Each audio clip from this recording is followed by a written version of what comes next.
नमस्कार दोस्तों, एक बार फिर से आप सबका स्वागत है आपके अपने YouTube channel KD computer class में। जी हाँ दोस्तों, आज लेके आए आपके आने वाली एग्जाम के महत्वपूर्ण क्वेश्चन, सिर्फ और सिर्फ एक्सेल के महत्वपूर्ण क्वेश्चन लेके आए हैं हम। चलिए शुरुआत करते हैं आज की इस क्लास की। यदि आप RSCIT, रीको, वीडियो या राजस्थान पुलिस की तैयारी कर रहे हैं तो आपके लिए महा मैराथन क्लास सुबह 10 बजे से चालू हो रही है। 27 नवंबर की सुबह 10 बजे महा मैराथन क्लास चालू हो रही है। यदि आप इस वीडियो की PDF प्राप्त करना चाहते हैं तो हमारे टेलीग्राम चैनल को ज्वाइन कर सकते हैं। और यदि आप हमारे व्हाट्सएप ग्रुप में ज्वाइन होना चाहते हैं, डिस्क्रिप्शन में दिए गए लिंक से हमारे व्हाट्सएप ग्रुप में ज्वाइन हो सकते हैं। आज का पहला क्वेश्चन, एक्सेल 2010 के अनुसार वर्कशीट के नाम में अधिकतम कितने अक्षर हो सकते हैं? जो वर्कशीट का नाम है उसके अंदर अधिकतम कितने अक्षर हो सकते हैं? इस क्वेश्चन का सही आंसर जाएगा ऑप्शन नंबर सी, 31। जो वर्कशीट के नाम में कितने अक्षर हो सकते हैं? मैक्सिमम 31। क्वेश्चन नंबर 2, किस कमांड द्वारा चुनी हुई सेल रेंज को प्रिंट क्षेत्र के रूप में परिभाषित करते हैं? किस कमांड द्वारा चुनी हुई रेंज को प्रिंट क्षेत्र के रूप में परिभाषित करते हैं? तो दोस्तों, जो सेट प्रिंट एरिया है उसको परिभाषित करते हैं। किसको? सेट प्रिंट एरिया को। क्वेश्चन नंबर 3, पेज के ऊपरी मार्जिन में स्थित text co dot dot dot कहते हैं। पेज के ऊपरी मार्जिन में स्थित टेक्स्ट को क्या कहेंगे हम? हेडर। क्या कहेंगे? ऊपर मार्जिन में हेडर। क्या कहेंगे? हेडर। क्वेश्चन नंबर 4, एक्सेल 2010 में किस ऑप्शन द्वारा डेटा और सूचनाओं को आसानी से समझने या आकर्षक तरीके से विजुअल रूप में प्रदर्शित करने के लिए किया जाता है? Question number 4। तो 4 ऑप्शन आपके सामने, A chart, B table, in picture, C D है आपका ग्राफिक्स। इस क्वेश्चन का सही आंसर जाएगा option number A, chart.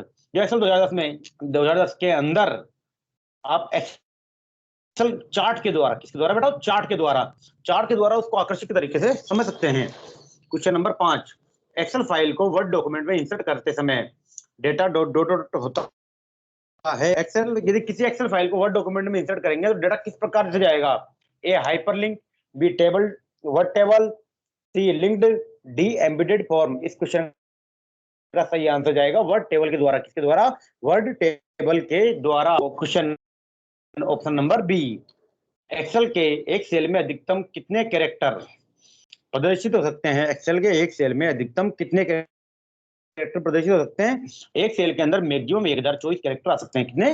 1024। Question number 7, Excel 2010 में कौन सा option page setup dialog box पर नहीं होता है? एक्सेल 2010 में कौन सा option page setup dialog box पर नहीं होता है? इसका सही आंसर ऑप्शन नंबर 3, प्रिंटर का चुनाव। क्या? प्रिंटर का चुनाव पेज सेटअप डायलॉग बॉक्स पर नहीं कर सकते हैं। क्वेश्चन नंबर 8, एक्सेल 2010 में एक वर्कशीट में कितनी रो होती है? एक एक्सेल 2010 में एक वर्कशीट के अंदर कितनी होगी? 10,48,576। Option number D is right answer. Question number 9, Excel में डॉट डॉट डॉट बटन द्वारा सेलों के मान या डेटा को जोड़ सकते हैं। किसके द्वारा सेलों के मान या डेटा को जोड़ सकते हैं? ऑटो सम। किसके द्वारा? ऑटो सम के द्वारा। क्वेश्चन नंबर 10, शॉर्ट कमांड के द्वारा किस प्रकार से डेटा को शॉर्ट कर सकते हैं? ए असेंडिंग, बी डिसेंडिंग, सी ए और वे दोनों, डी टॉप और बॉटम। जो शॉर्ट कमांड के द्वारा या तो असेंडिंग भी कर सकते हैं हम, डिसेंडिंग भी कर सकते हैं, ए और वे दोनों कर सकते हैं, लेकिन टॉप और बॉटम नाम का कोई ऑप्शन ही नहीं होता। क्या हो जाएगा? Option number 3 is right answer. अगला है आपका question number 11, quarter 1, quarter 2, quarter 3 आदि किसके उदाहरण हैं? क्वार्टर 1, क्वार्टर 2, क्वार्टर 3 किसके एग्जाम्पल होंगे? 4 ऑप्शन आपके सामने, पहला फॉर्मूला, दूसरा फंक्शन, तीसरा श्रृंखला, चौथा सिंटैक्स। किसके एग्जाम्पल होंगे ये? श्रृंखला के। किसके एग्जाम्पल होंगे? श्रृंखला के। अगला क्वेश्चन है आपका, आप दैनिक आधार पर शेयर बाजार की प्रगति co dot dot dot chart द्वारा प्रदर्शित करना चाहते हैं। किस चार्ट द्वारा प्रदर्शित करना चाहते हैं? इसके लिए आप किस प्रकार के चार्ट का उपयोग करेंगे? दोस्तों, जो शेयर बाजार होगा वो ऊपर घटता बढ़ता होगा। कैसा होगा? घटता बढ़ता होगा। अब पाई चार्ट कभी भी वैल्यू अपनी घटाएगा नहीं, बढ़ाएगा नहीं। सर्कल कभी घटाता बढ़ाता नहीं है। कॉलम चार्ट के अंदर आप वैल्यू इस प्रकार से रखेंगे, वो अपनी वैल्यू को निरंतर प्रदर्शित नहीं कर सकता। इस प्रकार से कौन सा चार्ट प्रदर्शित कर सकता है? केवल लाइन चार्ट। कौन सा chart? Line chart. Option number 2 is right answer. अगला है question number 13, cell address E21 प्रदर्शित करता है। E21 क्या प्रदर्शित करेगा? आपका ई नंबर का कॉलम होगा और 21 नंबर की रो होगी। E21 क्या प्रदर्शित करेगा? ई आपका प्रदर्शित करेगा कॉलम को और 21 प्रदर्शित करेगा रो नंबर को। 21 किसको करेगा? रो नंबर को। तो E21 क्या होगा? आपका कॉलम। ई क्या होगा? कॉलम और 21 क्या होगी? रो। क्वेश्चन नंबर 14, आप वर्कशीट में के सेल में किस प्रकार के डेटा को एंटर कर सकते हैं? A labels value formulas, B labels and values, C है आपका वैल्यूज एंड फॉर्मूलाज, डी है आपका फॉर्मूलाज ओनली। आप वर्कशीट के सेल में लेबल, वैल्यूज एंड फॉर्मूलाज इन सबको प्रदर्शित कर सकते हैं, लेबल, वैल्यूज एंड फॉर्मूलाज को। क्वेश्चन नंबर 15, इससे पहले मैं बता देना चाहता हूँ आपको, RSCIT की या रिको की या किसी भी कंपटीशन एग्जाम तैयारी कर रहे हैं उसके अंदर यदि कंप्यूटर है, उसकी महा मैराथन क्लास 27 नवंबर को सुबह 10 बजे आएगी। कितने बजे? सुबह मॉर्निंग 10 AM 27 नवंबर को। क्वेश्चन नंबर 15, यदि आप अपनी वर्कशीट में किसी सेल डेटा को सीधे एडिट नहीं करना चाहते हैं तो आप डॉट डॉट डॉट का उपयोग करके उस डेटा को एडिट कर सकते हैं। आप किसका उपयोग करके एडिट कर सकते हैं? A formula bar, B title bar, C menu bar और डी स्पेस बार। आप किसका उपयोग करके एडिट कर सकते हैं? Option number A formula bar. किसका उपयोग कर सकते हैं? Option number A formula bar. Excel window को कौन सा चित्र सेल के मान एवं सूत्र को प्रदर्शित करता है? A title bar, B menu bar, C formula bar, D name box. कौन सा बार प्रदर्शित करेगा? Option number 3 formula bar. कौन सा? Option number 3 formula bar. Value entry किससे मिलकर बनी होती है? वैल्यू एंट्री ऑप्शन नंबर 1 संख्याएं, दूसरा गणितीय चिन्ह, तीसरा है आपका दशमलव अंक और चौथा है उपरोक्त सभी। तो कौन सा है? उपरोक्त सभी। तो वैल्यू एंट्री होगी वो किससे मिलकर बनी होगी? उपरोक्त सभी से। Option number D is right answer. तो वैल्यू एंट्री के अंदर संख्याएं भी आ सकती है, गणितीय चिन्ह भी आ सकते हैं, प्लस माइनस के साइन और दशमलव अंक तो आते आ ही सकते हैं पॉइंटों में। इसलिए इस क्वेश्चन का आंसर जाएगा ऑप्शन नंबर डी उपरोक्त सभी। क्वेश्चन नंबर 18, एक्सेल 2010 में बनी हुई फाइल के प्रत्येक पेज को कहते हैं? एक्सेल 2010 में बनी हुई फाइल के प्रत्येक पेज को क्या कहेंगे? A book, B slide, C worksheet और डी पृष्ठ। क्या कहेंगे इसको? वर्कशीट। क्या बोलेंगे? वर्कशीट। एक्सेल 2010 में हो, 13 में हो, 19 में हो या कोई सी भी एक्सेल में हो, उसमें बनी हुई प्रत्येक फाइल क्या कहलाएगी? आपके वर्कशीट। क्या कहलाएगी? वर्कशीट। निम्न में किसके द्वारा रेडी टू यूज के रूप में फाइल प्रदान की जाती है? निम्न में किसके द्वारा रेडी टू यूज फाइल प्रदान की जाती है? ए टेम्पलेट्स, बी रिपोर्ट, सी बुक, डी शीट। तो रेडी टू यूज मिलेगा आपको किसके द्वारा मिलेगा? टेम्पलेट्स के द्वारा। किसके द्वारा? टेम्पलेट्स के द्वारा। क्वेश्चन नंबर 20, एक अलग शीट में स्थित सेल से डाटा प्राप्त करने को डॉट डॉट डॉट कहा जाता है। क्या कहला जाएगा? यदि आप अलग शीट से आप डेटा प्राप्त करेंगे किसी अलग शीट से, तो वहां से आपको यहाँ पर क्या लेना पड़ेगा? रेफरेंस। क्या लेना पड़ेगा? रेफरेंस। कि शीट 1 की शीट 2 का है, 1 का है या 3 का है, उसका क्या लेना पड़ेगा? रेफरेंस। क्या लेना पड़ेगा? रेफरेंस। क्वेश्चन नंबर 21, निम्न में से कौन एक्सेल का डेटा टाइप नहीं है? निम्न में से कौन सा एक्सेल का डेटा टाइप नहीं है? आपका 4 ऑप्शन है। 1 नंबर, दूसरा है कैरेक्टर, तीसरा टेक्स्ट, तो चौथा है डेट। जो एक्सेल का डेटा टाइप में आपकी डेट भी आ सकती है, टेक्स्ट भी आ सकते हैं और नंबर भी आ सकते हैं, लेकिन कैरेक्टर नहीं आ सकता। इसलिए इस क्वेश्चन का सही आंसर जाएगा option number 2 character. Question number 22, Excel worksheet में एक सेल उसी प्रकार कार्य करता है जिस प्रकार विंडोज ग्राफिकल यूजर इंटरफेस में डॉट डॉट डॉट कार्य करेगा। क्या कार्य करेगा? जैसे GUI में के अंदर वर्क करता है उसी प्रकार से वर्क करेगा। तो कौन सा होगा वो? A option button, B list button, C combo button, combo box और डी है टेक्स्ट बॉक्स। किस प्रकार से कार्य करेगा वो? टेक्स्ट बॉक्स की तरह। किस प्रकार से? टेक्स्ट बॉक्स की तरह। ऑप्शन बटन हम बनाते हैं वो कार्य नहीं करता है, लिस्ट बॉक्स हम बनाते हैं कार्य नहीं करता, कॉम्बो बॉक्स हम बनाते हैं वो ऑटोमेटिक कार्य नहीं करता है, लेकिन टेक्स्ट बॉक्स ऑटोमेटिक कार्य करता है। क्वेश्चन नंबर 23, एक्सेल 2010 में एक वर्कशीट में कितने कॉलम होते हैं? 2010 में एक वर्कशीट में कितने कॉलम होंगे? 16,384। कितने कॉलम होंगे? 16,384। Option number A is right answer. Question number 24, निम्न में से कौन सा वैध सेल एड्रेस नहीं है? कौन सा वैध सेल एड्रेस नहीं होगा यहाँ पे? 1B। कौन सा नहीं होगा? 1B। SFD नाम से ये है, AB नाम से भी होगा, UX नाम से भी होगा, क्योंकि यहाँ पे क्या आ रही है? आपके कॉलम नंबर पहले आ रहे हैं। तो ये क्या आ रहा है यहाँ पे? कॉलम नंबर बाद में आ रहा है। बाद में कभी कॉलम नंबर नहीं आ सकता है, बाद में कभी कॉलम नंबर नहीं आ सकता है, इसलिए क्या होगा? Option number 4। एक्सेल में एक रो की अधिकतम ऊंचाई हो सकती है, एक रो की अधिकतम ऊंचाई कितनी हो सकती है? 409। कितनी हो सकती है? 409। और यदि आपको एग्जैक्ट वैल्यू आ जाए तो इसकी एग्जैक्ट वैल्यू होगी 408.60। अधिकतम हाइट की एग्जैक्ट वैल्यू कितनी होगी? 408.60। क्वेश्चन नंबर 26 माइक्रोसॉफ्ट एक्सेल 2010 में किस सेल पॉइंटर को प्रथम कॉलम और प्रथम सेल A1 पर लाने के लिए, किसी सेल कॉलम को प्रथम कॉलम और प्रथम सेल पर लाने के लिए कौन सी कुंजी का इस्तेमाल करेंगे? यदि हम कंट्रोल प्लस होम दबाते हैं, क्या दबाएंगे? कंट्रोल प्लस होम, तो प्रथम कॉलम और प्रथम सेल पर जाएंगे। अब कहीं पे वर्क कर रहे हो एक्सेल में, कहीं पे भी, चाहे 2010 में करो, 13 में करो, 19 में करो, 7 में करो, 3 में करो, तो कहां पर जाएगा? कंट्रोल प्लस होम से।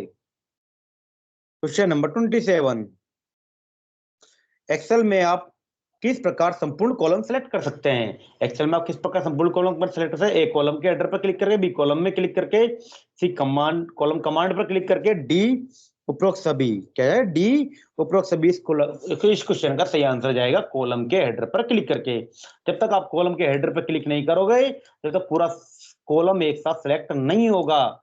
यदि आप कॉलम में क्लिक करोगे सिर्फ, तो वहां पर से केवल एक ही सेल सेलेक्ट होगा। कमांड पर क्लिक करोगे तो आप जितने चाहोगे उतने सेल सेलेक्ट होंगे, लेकिन कॉलम के हेडर पर क्लिक करके एक ही बार में पूरे कॉलम को सेलेक्ट कर सकते हैं हम। एक्सेल स्क्रीन की अधिकतम कितनी संख्या तक जूम किया जा सकता है? एक्सेल स्क्रीन को अधिकतम 400% तक, कितने परसेंट तक? 400% तक ही जूम किया जा सकता है। दो से अधिक सेलों के चुनाव को कहा जाता है, दो से अधिक सेलों के चुनाव को क्या कहा जाएगा?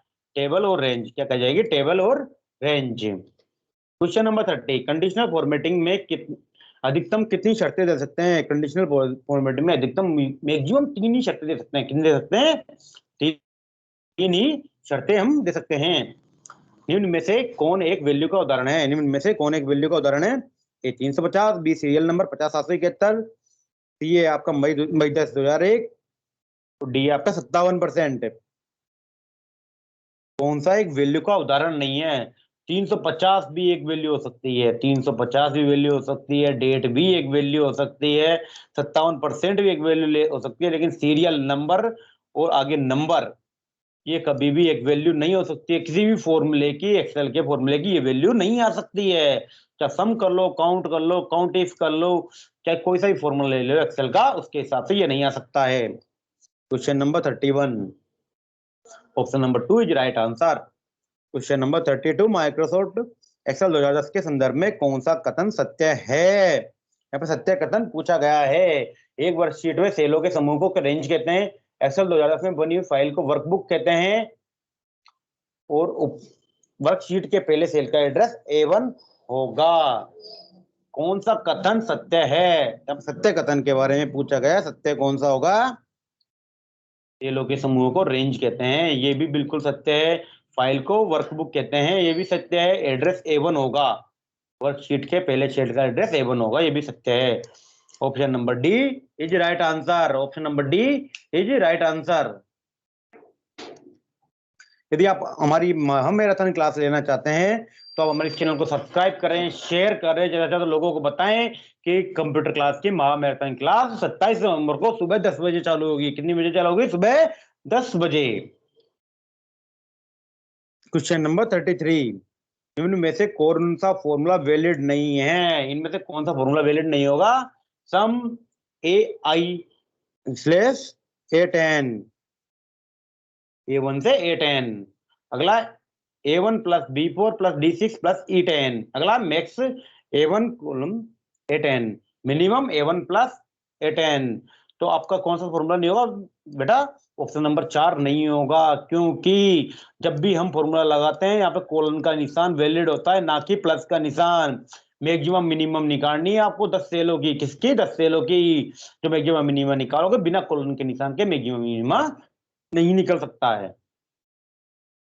क्वेश्चन नंबर 34 क्लियर कमांड द्वारा किसे हटाया जा सकता है? क्लियर कमांड द्वारा किसे हटाया जा सकता है? A all format, B contents comment, C है आपका उपरोक्त दोनों, डी कोई नहीं। क्लियर कमांड द्वारा हम ऑल फॉर्मेट्स भी हटा सकते हैं, कंटेंट्स और कमेंट भी हटा सकते हैं, उपरोक्त दोनों हटा सकते हैं, लेकिन इसका राइट आंसर होगा ऑप्शन नंबर 3। तो ऑप्शन नंबर 3। जब फॉर्मूला बार सक्रिय होता है तो फॉर्मूला बार पर दिखाई देता है। जब भी आपका फॉर्मूला बार सक्रिय होगा तो एडिट फॉर्मूला बटन भी दिखाई देगा, द कैंसिल बटन भी दिखाई देगा, द एंटर बटन भी दिखाई देगा। Option number D is all right. क्या होगा? Option number D is all right. अगला है क्वेश्चन नंबर 36। एक्सेल में बनी हुई फाइल का डिफॉल्ट नेम क्या होता है? एक्सेल में बनी हुई फाइल का डिफॉल्ट नेम होगा बुक 1। क्या होगा? बुक 1। एक्सेल में जो फाइल बनती है उसका सही नेम होता है बुक 1 या वर्क बुक 1। क्या होगा? बुक 1 या वर्क बुक 1। अगला क्वेश्चन नंबर 37। निम्न में से कौन एक चार्ट के घटक हैं? इनमें से कौन से एक चार्ट के घटक हैं? चार्ट के टाइप हैं। ए टाइटल डाटा पॉइंट्स और डाटा सीरीज, बी ए वर्टिकल एक्सेस और वैल्यू एक्सेस, सी है आपका डाटा लेवल ग्रिडलाइन लिगेंड्स और डी है आपका उपरोक्त सभी। जो चार्ट के अंदर डाटा पॉइंट्स भी होते हैं, डाटा सीरीज भी होती है, वर्टिकल एक्सेस भी होते हैं, वैल्यू एक्सेस भी होती है, डाटा लेवल भी होते हैं, ग्रिडलाइन भी होते हैं, लिगेंड भी होते हैं। Option number D is right answer. Question number 38 है। एक्सेल में सेल की फॉर्मेटिंग के लिए कौन सी कमांड होती है? एक्सेल में सेल की फॉर्मेटिंग के लिए कौन सी कमांड होगी? Option number 4 all of the above. Number भी होते हैं, फॉन्ट भी होते हैं, अलाइनमेंट भी होती है, बॉर्डर भी होती है, पैटर्न भी होते हैं, प्रोटेक्ट भी होते हैं। इसलिए इस क्वेश्चन का सही आंसर जाएगा ऑप्शन नंबर 4। यदि सोर्स डाटा बदल गया हो, यदि सोर्स डाटा बदल गया हो तो एक्सेल में कौन सा पाइवट टेबल टूल, कौन सा पूछ रहा है? या पाइवट टेबल के बारे में बात हो रही है दोस्तों। टूल विकल्प पाइवट टेबल या पाइवट चार्ट में डाटा को अपडेट करता है। कौन सा करेगा आपका? A format report, B pivot table, C refresh और डी डिटेल शो डिटेल। बेटा पाइवट टेबल के बारे में तो ये तो आंसर हो ही नहीं सकता। फॉर्मेट रिपोर्ट तो बिल्कुल नहीं हो सकता, रिपोर्ट को हम खाली कर नहीं सकते। शो डिटेल भी नहीं हो सकता। Refresh, option number 3 refresh is right answer. Question number 40। निम्न में से एब्सोल्यूट एड्रेस के लिए कौन सा ऑप्शन सही है? एब्सोल्यूट एड्रेस के लिए कौन सा ऑप्शन सही होगा? इस क्वेश्चन का राइट आंसर जाएगा डॉलर का साइन पी $21। क्या जाएगा? डॉलर का साइन पी $21। तो एब्सोल्यूट एड्रेस की शॉर्टकट की क्या होगी? आप हमें कमेंट करके बताएं। कमेंट करके बताएं एब्सोल्यूट एड्रेस की शॉर्टकट की क्या होगी। Question number 41। निम्न में से विषम का चुनाव करें। निम्न में से विषम का चुनाव करें। विषम कौन होगा? बी नोटपैड, सी एक्सेल, डी पावर पॉइंट। विषम कौन सा होगा आपका? नोटपैड। कौन सा होगा? नोटपैड। क्यों वर्ड, एक्सेल, पावर पॉइंट ये किसके उदाहरण है? माइक्रोसॉफ्ट ऑफिस के। जबकि नोटपैड किसका उदाहरण है? नहीं है। नोटपैड इसका उदाहरण नहीं है। व्हाट इफ एनालिसिस क्या है? अगर क्वेश्चन व्हाट इफ एनालिसिस प्रदर्शित करने के लिए किसका उपयोग किया जाता है? व्हाट इफ एनालिसिस को प्रदर्शित करने के लिए किसका उपयोग किया जाएगा? ए सोल्वर का, बी गोल सिक्का, सी सिनेरियो मैनेजर। उपरोक्त सभी किसका? सबका उपयोग करेंगे व्हाट इफ एनालिसिस में। Question number 43। यदि एक फंक्शन के अंदर दूसरे फंक्शन का उपयोग करते हैं तो उसे क्या कहेंगे? आप जब भी किसी फंक्शन के अंदर दूसरे फंक्शन का उपयोग करेंगे उसको क्या कहेंगे? नेस्टेड। क्या कहेंगे बेटा? Nested. Option number 1 is right answer. अगला क्वेश्चन आपका करंट डेट इंसर्ट करने की शॉर्टकट की क्या है? करंट डेट इंसर्ट करने की फंक्शन क्या है? A today, B now, C time, D data. जो करंट डेट होती है वो किससे आती है? Equal to today. किससे आती है? इक्वल टू टुडे, आज का दिन। Question number 45। एक्सेल में वी लुकअप फंक्शन क्या कार्य करता है? एक्सेल में वी लुकअप फंक्शन क्या कार्य करता है? वह शब्द को होता है जिसमें वी अक्षर हो, यह पता लगाने के लिए कि एक सेल में वही टेक्स्ट है जो दूसरे सेल में है, या उससे संबंधित रिकॉर्ड को खोजता है। उपरोक्त सभी। तो दोस्तों जो वी लुकअप होगा ना वो उससे संबंधित क्या खोलेगा? रिकॉर्ड। क्या खोजेगा? Record. Option number D is right answer. Question number 46। निम्न में से कौन सा कथन असत्य है? इनमें से कौन सा कथन असत्य है? F2 कुंजी को दबाकर सेल को एडिट कर सकते हैं। पहला, सेल को डबल क्लिक करके एडिट कर सकते हैं। दूसरा, सीधा सेल को एडिट करने के लिए फॉर्मूला बार उपयोग कर सकते हैं। चौथा, डी एडिट सेल पर कमांड का उपयोग करके सेल एडिट कर सकते हैं। इस क्वेश्चन का सही आंसर जाएगा फॉर्मूला बार का उपयोग कर सकते हैं। आप एडिट सेल कमांड का उपयोग करके सेल को एडिट कर सकते हैं। Option number 4 is right answer. क्या जाएगा? Option number 4 is right answer. अगला क्वेश्चन है आपका माइक्रोसॉफ्ट एक्सेल 2010 में नई वर्कशीट इंसर्ट करने के लिए किस कुंजी का उपयोग किया जाता है? किस शॉर्टकट की का उपयोग किया जाता है नई वर्कशीट करने इंसर्ट करने के लिए? A shift plus alt plus F1, B shift plus alt plus F2, C है आपका shift plus alt plus F3 और डी है आपका alt shift plus alt plus F4। इस क्वेश्चन का सही आंसर जाएगा shift plus alt plus F1, shift plus F1 alt plus F11 F1। या फिर अगली शॉर्टकट की जो इसकी हो सकती है शिफ्ट प्लस F11, क्या हो सकती है? शिफ्ट प्लस F11, क्या होता है? Shift plus F11। Question number 48, lotus 1-2-3 software में बनी फाइल का एक्सटेंशन होता है। तो लोटस जो होती है वो एक तरह की एक्सेल फाइल रहती है, उसमें सॉफ्टवेयर में बनी हुई फाइल का एक्सटेंशन क्या होगा? 1 2 3। क्या होगा? 1 2 3। एक वर्कशीट में रो, कॉलम तथा टाइटल को होल्ड करने के लिए किसका उपयोग किया जाता है जिससे वर्कशीट को स्क्रॉल करके अन्य सूचनाएं देख सकें? A split, B arrange, C filter, D freeze panes. आपको रो और कॉलम के टाइटल को होल्ड करना है। यदि टाइटल को होल्ड करना है तो कौन से होगा? Freeze panes. क्या होगा? Freeze panes. और फ्रीज पेन्स कहाँ पाया जाता है? आपके व्यू टैब में। कहाँ पाया जाता है? व्यू टैब में पाया जाएगा फ्रीज पेन्स, व्यू टैब में। क्वेश्चन नंबर 50, एक इंटरेक्टिव पायोट टेबल बनाने हेतु किस वेब कंपोनेंट का उपयोग करेंगे? यदि इंटरेक्टिव पायोट टेबल बनानी है तो पायोट टेबल रिपोर्ट का उपयोग करेंगे। किसका उपयोग करेंगे? पायोट टेबल रिपोर्ट का। ऑप्शन नंबर 2 ये right answer. Question number 51, Excel में गणना करने के लिए निम्न में से कौन सा फॉर्मूला सही नहीं है? एक्सेल में गणना करने के लिए निम्न में से कौन सा फॉर्मूला सही नहीं होगा? To sum colon bracket start cells bracket 1 और माइनस A3, या फिर sum A1 colon A5 into 0.5, sum A1 10 minus 10, या फिर sum A1 colon A5 minus 10। तो कौन सा यहाँ पे सही नहीं है?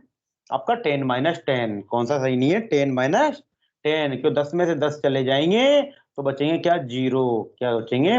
0। तो 0 का कोई फॉर्मूला सही होता है? इन्फिनिटी वैल्यू आती है। Option number 3 is right answer. क्या जाएगा? Option number 3 is right answer.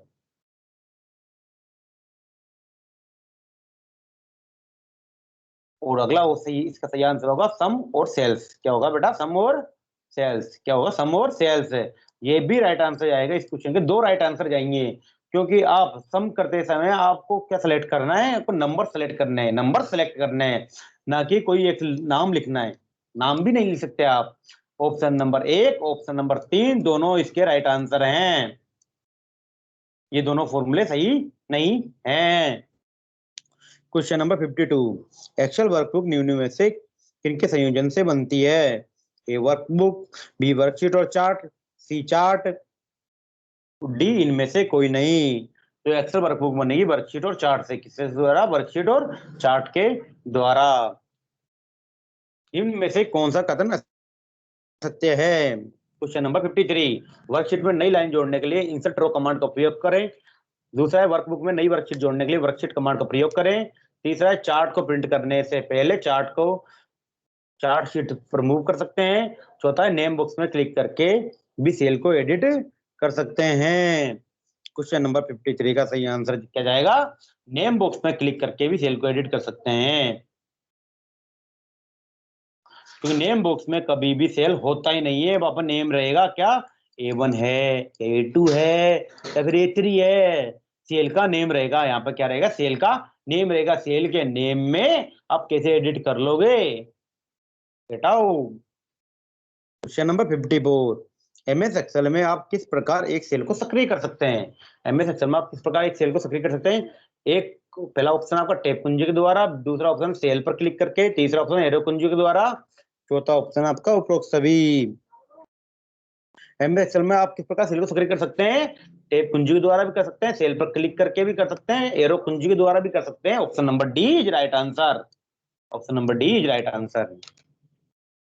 किसी डेटा रेंज को उसी वर्कबुक की अन्य वर्कशीट पर ड्रैग करने के लिए किस कुंजी का उपयोग किया जाता है? ए टैब कुंजी, बी अल्ट कुंजी, सी शिफ्ट कुंजी और डी है आपका कंट्रोल कुंजी। उसी वर्कबुक की अन्य शीट पर ड्रैग करने के लिए आप किसका यूज करोगे? कंट्रोल के साथ में। किसके साथ में? कंट्रोल को होल्ड करके। किसके साथ में? कंट्रोल को होल्ड करके। Option number 4 is right answer. Question number 56। Excel में एक फॉर्मूला बनाने के लिए आपको आवश्यकता होगी, एक्सेल में एक फॉर्मूला बनाने के लिए आपको किसकी आवश्यकता होगी? केवल वैल्यूज की, केवल सेल रेफरेंस की, वैल्यू और सेल रेफरेंस दोनों की, या इनमें से कोई नहीं? बेटा एक्सेल में फॉर्मूला बनाने के लिए, क्या बनाने के लिए? फॉर्मूला बनाने के लिए वैल्यू और सेल रेफरेंस है दोनों की आवश्यकता होती है। किसकी आवश्यकता होती है? वैल्यू और सेल रेफरेंस है दोनों की आवश्यकता होती है। एक एक्सेल फॉर्मूला बनाने के लिए आप किसका उपयोग कर सकते हैं? एक एक्सेल फॉर्मूला बनाने के लिए आप केवल वैल्यू संदर्भ का, केवल सेल संदर्भ का, केवल सेल वैल्यू और सेल संदर्भ दोनों का, या इनमें से कोई नहीं? ये रहेगा क्वेश्चन नंबर 57। ये रहेगा इस क्वेश्चन का सही आंसर आपका। फॉर्मूला बनाने के लिए आप वैल्यू और सेल संदर्भ दोनों का उपयोग कर सकते हैं। किसका उपयोग कर सकते हैं? वैल्यू और सेल संदर्भ दोनों का उपयोग कर सकते हैं। Question number 58। एक्सेल में जहां पॉइंटर उपस्थित है वह सेल कहलाता है। जहां पर पॉइंटर उपस्थित होगा वो कौन सा सेल कहलाएगा? एडिटिंग सेल, चालू सेल, एक्टिव सेल या डीएक्टिव सेल? क्या कहलाएगा वो? Active cell. क्या कहलाएगा वो? Active cell. क्वेश्चन नंबर 58 का आंसर है ऑप्शन नंबर 3। सेल पॉइंटर को अगली शीट पर ले जाने के लिए हेतु, सेल पॉइंटर को अगली शीट पर ले जाने हेतु किस कुंजी का उपयोग करेंगे? अगली शीट पर ले जाने के लिए किसका उपयोग कर रहे हैं? Control plus page down. Control plus page down. Option number 3 is right answer. Question number 60। MS Excel 2010 में एक संख्यात्मक मान को लेबल मान के रूप में माना जा सकता है यदि इसके पहले डॉट डॉट डॉट लगा है। यदि क्या लगा है तो इस संख्यात्मक मान को लेबल मान माना जा सकता है? A apostrophe, B A exclamation, C A hash और डी ए में से कोई नहीं। क्या लगा होगा? Apostrophe. क्या लगा? Apostrophe. यदि ये लगी हुई है, ये साइन लगा हुआ है, तो संख्यात्मक मान को लेबल मान के रूप में माना जाता है हमेशा। Question number 61। सेल में दिया गया कमेंट कहलाता है। सेल में दिया गया कमेंट क्या कहलाता है? A smart tape, B web tape, C cell tape और डी सॉफ्ट टेप। क्या कहलाएगा? Cell tape. क्या कहलाएगा बेटा? Cell tape. एमएस एक्सेल 2010 के संदर्भ में कौन सा कथन असत्य है? एक्सेल 2010 के संबंध में कौन सा कथन असत्य होगा? एक सेल में आप अधिकतम 32,767 कैरेक्टर एंटर कर सकते हैं। एक सेल में केवल 1,024 कैरेक्टर एंटर कर सकते हैं। और रो और कॉलम के कटाव को सेल कहते हैं। इसमें डेटा स्टोर होता है। और सेल में आप ग्राफिक्स या पिक्चर नहीं रख सकते। क्या नहीं रख सकते? सेल में ग्राफिक और पिक्चर नहीं रख सकते बेटा। सेल में ग्राफिक और पिक्चर रखे जा सकते हैं। क्या रखे जा सकते हैं? ग्राफिक और picture. Option number D is right answer. Question 63। Data को आसानी से समझने के लिए इनमें से किस ऑप्शन का उपयोग करके उसे वर्कशीट में व्यवस्थित किया जाता है? डेटा को आसानी से समझने के लिए हम किस ऑप्शन का उपयोग करेंगे? ए ऑटो फॉर्मेटिंग, बी स्टाइल लागू करना, सी फॉन्ट बदलना, डी उपरोक्त सभी। किसका उपयोग करेंगे? डी उपरोक्त सभी का। क्योंकि आप वर्कशीट को व्यवस्थित करना चाहते हैं तो ऑटो फॉर्मेटिंग भी कर सकते हैं, स्टाइल लागू कर सकते हैं, फॉन्ट भी बदल सकते हैं। Question number 64। सामान्यतः ऑटोफिल फीचर, क्या सामान्यतः ऑटोफिल फीचर क्या होते हैं? एक श्रेणीबद्ध आंकड़ों के क्रम को विस्तृत करता है।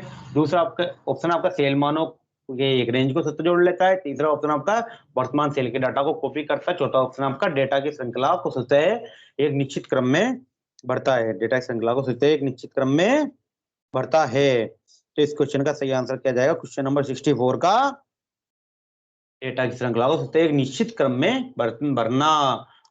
तो ऑटोफिल है बेटा, वो आप कहते हैं 1 2 के साथ में सिलेक्ट करते हैं ऑटोफिल। क्या करते हैं? Autofill. Option number D. MS Excel 2010 के अनुसार कॉलम की डिफॉल्ट चौड़ाई कितनी होती है?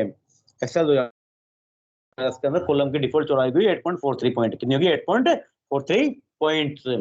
जब आप एक फॉर्मूला कॉपी करते हैं तो क्या होता है? जब आप एक फॉर्मूला कॉपी करते हैं तो क्या होता है? एक्सेल फॉर्मूला की मूल प्रति मिटा देता है। एक्सेल न्यूली कॉपीड फॉर्मूला में सेल रेफरेंस एडिट करता है। एक्सेल एब्सोल्यूट सेल रेफरेंस को समायोजित करता है। एक्सेल रिलेटिव सेल रेफरेंस को समायोजित नहीं करता है। क्या होगा, एक्सेल न्यूली कॉपीड फॉर्मूला में सेल रेफरेंसेस जो होंगे ना उसको एडिट करेगा केवल। तो आपने A1 ले रखा है और वो अब A5 में कॉपी कर रहे हो तो अब A5 का इस तरह से लेगा। फिर क्वेश्चन नंबर 67, एक्सेल में रो डेटा को कॉलम में बदलने के लिए आप किस ऑप्शन का उपयोग करेंगे? A hyperlink, B index, C transpose, D row. तो रो डेटा को कॉलम में बदलने के लिए किसका उपयोग करेंगे? ट्रांसपोज का। किसका उपयोग करेंगे? ट्रांसपोज का। Option number 3 is right answer. Excel में चार्ट इंसर्ट करने के लिए किस कुंजी का उपयोग किया जाता है? एक्सेल में चार्ट को इंसर्ट करने के लिए F11। किसका? F11। सभी सेलों को सिलेक्ट करेंगे और F11 प्रेस करेंगे। क्या करेंगे? ऑल सेल सिलेक्ट करेंगे और F11 प्रेस करेंगे। क्वेश्चन नंबर 69, एक से अधिक क्रमिक सेलों का सिलेक्शन करके एक सेल में बदलने की प्रक्रिया को कहा जाता है? क्या कहा जाएगा? यदि आपके एक से अधिक सेलों को सिलेक्शन करो, एक सेल में बदल रहे हो आप, तो क्या कहा जाएगा? वो इस प्रकार से मैं A1 प्लस A2 को आपस में मर्ज करूंगा। ये A2 है और ये A1 है, इनको मर्ज करूंगा तो वो सेल क्या कहलाएगा? मर्ज। क्या कहलाएगा बेटा? मर्ज। और इन दोनों सेलों का नया नाम जो होगा ना वो पहले वाले सेल का नाम रहता है। यदि दो सेल आपस में मर्ज करते हो तो जो पहले वाले सेल का नाम रहता है वही दूसरे वाले सेल का नाम हो जाता है। एक सेल में एंटर किए गए नंबर तथा फॉर्मूले कहलाते हैं। एक सेल में नंबर एंटर किए गए नंबर और फॉर्मूले क्या कहलाएंगे? आपके लेबल्स। क्या कहलाएंगे बेटा? Labels. Question number 71, formula entry दो प्रकार की होती है। किस प्रकार की होती है? दो प्रकार की। A relative absolute, B mixed absolute, C A mixed relative, D A कोई नहीं। क्या कहलाएगी? रिलेटिव। एंट्री कितने हुए? तो एक दूसरे रिलेटिव करेगी या एब्सोल्यूट वैल्यू होगी। क्वेश्चन नंबर 72, एक्सेल में सबसे पुराना स्प्रेडशीट सॉफ्टवेयर है। एक्सेल में सबसे पुराना स्प्रेडशीट सॉफ्टवेयर कौन सा है? विजी केएलसी, सीएलसी। क्या होगा? विजी सीएलसी सबसे पुराना स्प्रेडशीट है। जो बहुत ले आया था। वर्कशीट पर हॉरिजॉन्टल और वर्टिकल लाइंस को क्या कहेंगे? वर्कशीट पर हॉरिजॉन्टल जो वर्टिकल लाइन आती है ना आपके एक्सेल में, एक सेल दूसरे सेल से ज्यादा टाइम में, तो उसको क्या कहते हैं? आपके ग्रिड लाइन। क्या कहेंगे? Grid line. सेल में एंटर किए गए डेटा को स्वीकृत करने के लिए यह वैध तरीका नहीं है। कौन सा वैध तरीका नहीं है? आपका एरो कुंजी का उपयोग करके, टैब कुंजी का उपयोग करके, एस्केप कुंजी का उपयोग करके, या डी इनमें से कोई नहीं। आप किसका उपयोग नहीं कर सकते यहाँ पे? एस्केप की का। Option number 3। टैब कुंजी का उपयोग कर सकते हैं, एरो का उपयोग कर सकते हैं, लेकिन एस्केप का कभी यूज नहीं कर सकते।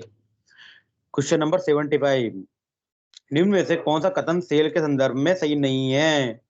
रन विंडो रन विंडो से एक्सेल चलाने के लिए एक्सेल टाइप करते हैं। ये कथन क्या है? बिल्कुल सत्य है। क्या है ये कथन? बिल्कुल सत्य है। एक्सेल 2003, 2007, 2010 का एक्सटेंशन नेम XLS.XLS होता है। बिल्कुल सही है। एक्सेल 2010 में एक फाइल में बाय डिफॉल्ट 3 शीट होती है। ये कथन भी बिल्कुल सत्य है, लेकिन कथन नंबर 4 बिल्कुल सत्य नहीं है। तो इस क्वेश्चन का सही आंसर जाएगा ऑप्शन नंबर 4, ये राइट आंसर। क्योंकि F3 का उपयोग अपन सेल को एडिट करने के लिए नहीं करते, सेल को एडिट करने के लिए किसका उपयोग करते हैं? F2 का। दोस्तों यदि आप RSCIT, रिको, वीडियो या राजस्थान पुलिस की महामैराथन क्लास लेना चाहते हैं तो आप हमारे साथ 27 नवंबर को सुबह 10 बजे जुड़ सकते हैं। कितने बजे? 27 नवंबर को सुबह 10 बजे। आज के लिए इतना ही। धन्यवाद दोस्तों। यदि आप इस वीडियो की PDF प्राप्त करना चाहते हैं तो हमारे टेलीग्राम चैनल को ज्वाइन कर सकते हैं, और यदि आप हमारे व्हाट्सएप ग्रुप में ज्वाइन होना चाहते हैं तो डिस्क्रिप्शन में दिए गए लिंक पर आप क्लिक कर सकते हैं। आज के लिए इतना ही दोस्तों, धन्यवाद। कमेंट सेक्शन में एक जवाब जरूर लिख देना आपको आज की वीडियो कैसी लगी, और जय हिंद। दोस्तों क्या लिखना है आपको? जय हिंद।